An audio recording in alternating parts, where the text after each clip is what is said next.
do filho da filha. Da filha.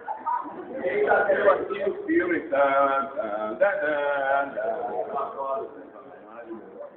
Esse personagem é um ensinamento para todos nós. Vocês lembram qual é o nome do Darth Vader? Anakin Skywalker. Anakin, um menino bom, nasceu uma criança boa, que vai crescendo e vai mudando os seus padrões éticos, vai estabelecer e fazendo relações com coisas que não são boas, até se tornar Lord Darth Vader.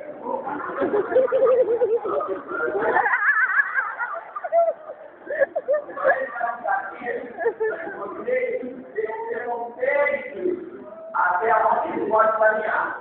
Então, nós, na natureza, somos bons. Deus nos criou dessa forma. Cada um de nós tem essa beleza de divino. Aí as meninas também elas são terríveis, elas vão sair daqui dizendo o seguinte: o Pablo disse que eu sou a deusa. Vou me denunciar e você daqui pensando, como uma deusa!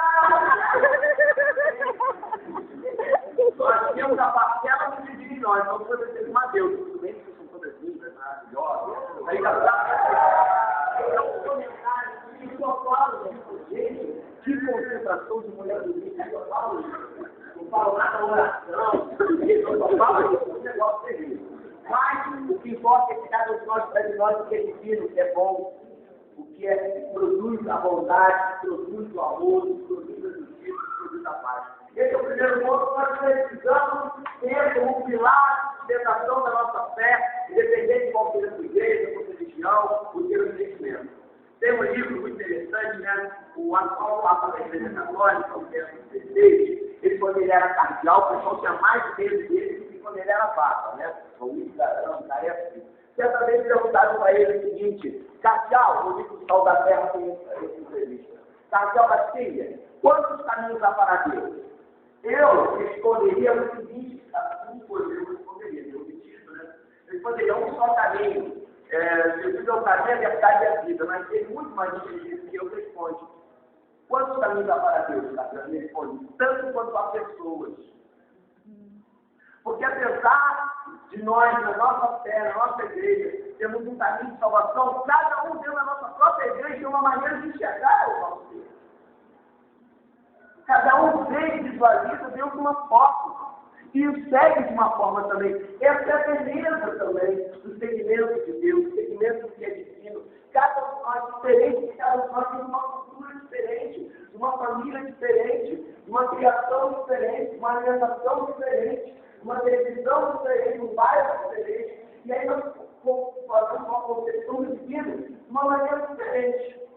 E aí podemos chegar e alcançar a Deus com a nossa forma também, com o nosso jeito de ver, e a própria imagem que cada um faz de Cristo. A própria imagem que cada um faz de Deus. Cada um vê na sua mente de uma forma. Cada um dialoga com ele de um jeito. Eu conheço pessoas que na hora de fazer oração fazem por escrito. Conheço pessoas que gostam de falar. Conheço pessoas que gostam no seu quarto de falar com Deus. Então cada um tem uma forma, cada um tem um jeito. Para que eu digo isso? Para celebrar a beleza diferente. A igreja é um corpo, cada membro é diferente. E essa unidade que está presente aqui hoje me dá inveja, uma boa inveja.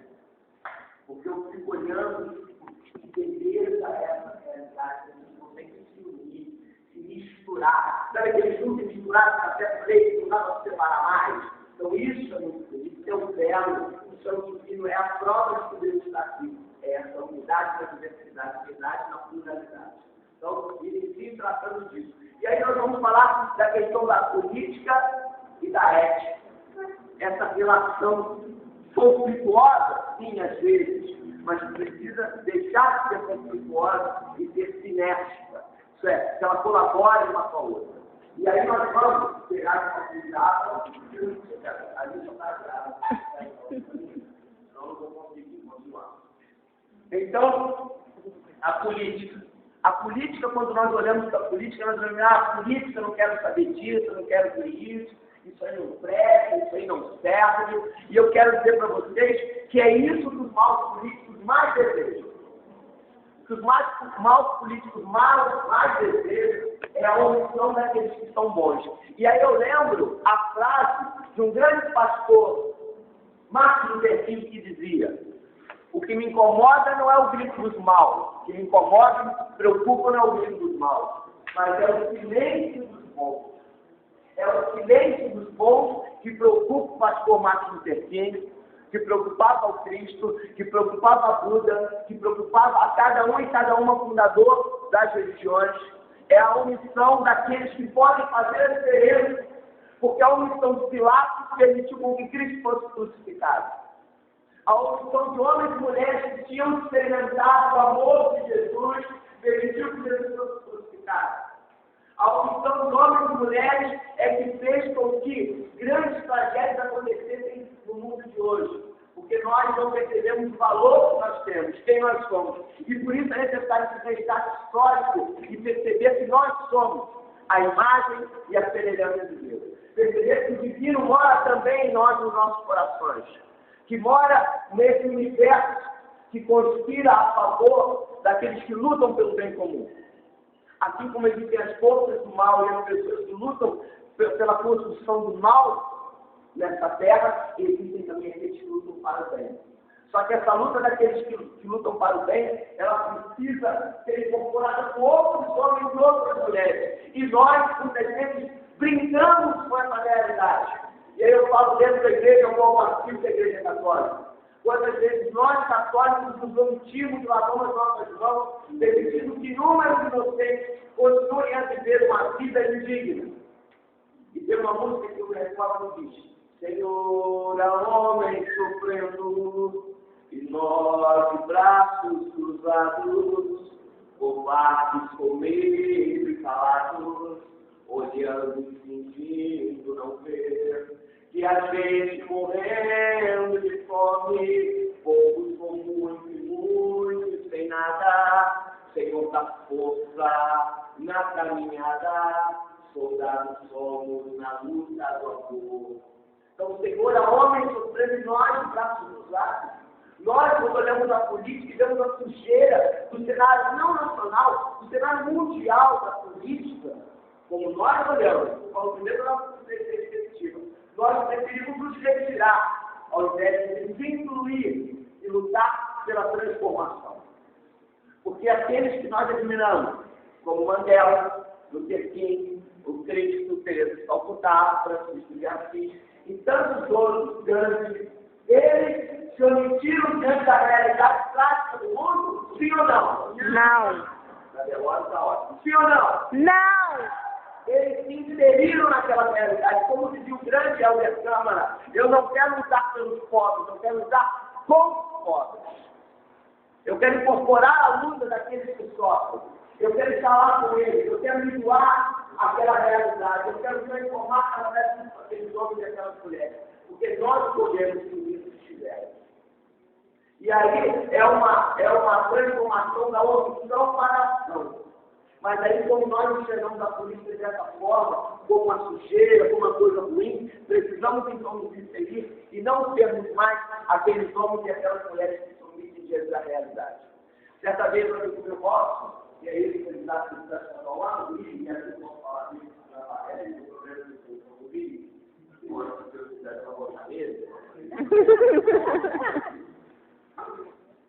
Ele já estava numa palestra, dando uma palestra, e ele falava sobre o Antigo Testamento, né, que Deus enviava profetas, homens e mulheres, e aí chegou nessa palestra, chegou uma pessoa lá atrás, sempre na vida está com uma negócio rosa assim, e ele chegou lá atrás, mas, olá, então, olá, falei, aí ele fala, Deus é muito malvado, porque, né,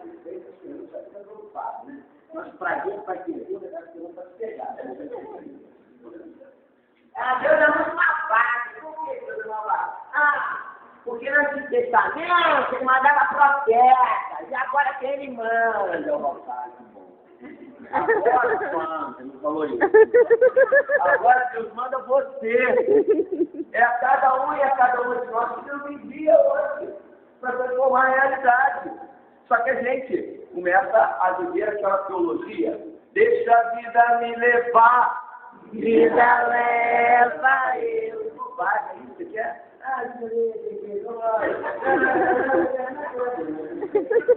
Deixa a vida me levar, mas onde você vai parar? Não, você não é figurante do espetáculo da vida, você é protagonista do espetáculo da vida. Você nasceu para brilhar esse espetáculo, isso deve dar nada. É mais ou menos assim, filho de tanto assim, bom, com tanta vaidade, mas é mais ou menos assim, sim. Você nasceu para ser protagonista do espetáculo chamado Sua Vida. Você nasceu para ser protagonista de espetáculo chamado humanidade, cada uma de nós. A diferença é que na humanidade criada não existe papel do figurante, não existe papel do coadjuvante. Todos nós somos protagonistas dessa realidade. Uns para o bem e outros para o mal, assim como o diabo na vida. Alguns vivem e querem estabelecer o bem e o mal. Porque são mal das presentes? Não! Mas porque acreditam que a felicidade está naquilo que nós vemos como mal. E como é que nós distinguimos uma coisa de boa ou má? É a ética que nos faz permitir isso. A ética, como ramo da filosofia, nos faz perceber, olhar e ter parâmetros para ver o que é bom e o que é ruim. Difere um pouco da moral, porque a moral, ela nos mostra e nos dá sobre alguns conceitos, sobre alguns mandamentos, sobre alguns dogmas, sobre alguns conceitos, o que é bom e ruim. A ética, ela pega esses conceitos da moral, pega a realidade do povo, pega a realidade da humanidade e traduz junto tudo isso, e aí sim, os perfis éticos, o que é bom e ruim. E cada um de nós pode tratar de chamar os seus perfis éticos para poder estabelecer o que é bom e ruim. Os católicos e homens de boa vontade também, que há um concílio com ele, que foi feito chamado Concílio Vaticano II. O Anderson foi perito nesse concílio, né? Ele já era coroa em 1953. E aí, né? Já estava lá, né? Ele um ano no concílio, né? Estava lá. E nesse concílio foi dito, né, no documento dele, que a nossa consciência é sacrário vivo onde mora Deus. E é na nossa consciência que se estabelecem os padrões éticos. Quer ver como a gente tem padrões éticos? Cada um de nós sabe que está por baixo da vida, né? A gente de vez em quando vacila, né? É gente fina, mas vacila pra caramba, não é verdade? Então, cada um de nós sabe que aquilo é errado. Tu não sabe que aquilo é errado? Eu vejo. Não está fazendo uma não é legal. Não é maneiro, mas eu vou fazer gostoso. E tu faz, mas tu sabe que é errado. Então, no teu coração, na tua consciência, já se estabeleceu um padrão ético bom e ruim, de certo e errado. Você sabe que aquilo às vezes não é certo, mas como Paulo tem que dizer tantas vezes de fazer o bem que eu quero, faço mal e eu não quero. Isso acontece com cada um de nós. Às vezes a gente quer acertar, mas não erra. Não é? Por exemplo, a minha filha é boa, né? Ela é japonesa, né? Você sabe que uma vez eu estava na mulher, eu bato na vascaína, né? E eu liguei e falei, pá, o senhor sabia que todo vascaíno é herege ao padre? É verdade, vou lhe provar. Porque na igreja a gente segue a cruz de Cristo, você segue a cruz de mal, não é? Aí a gente diz misericórdia, eu falei, eu quero misericórdia.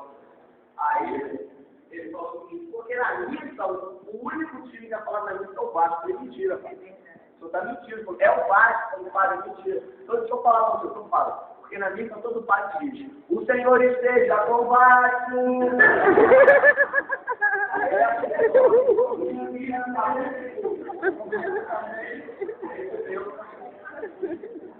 Aí,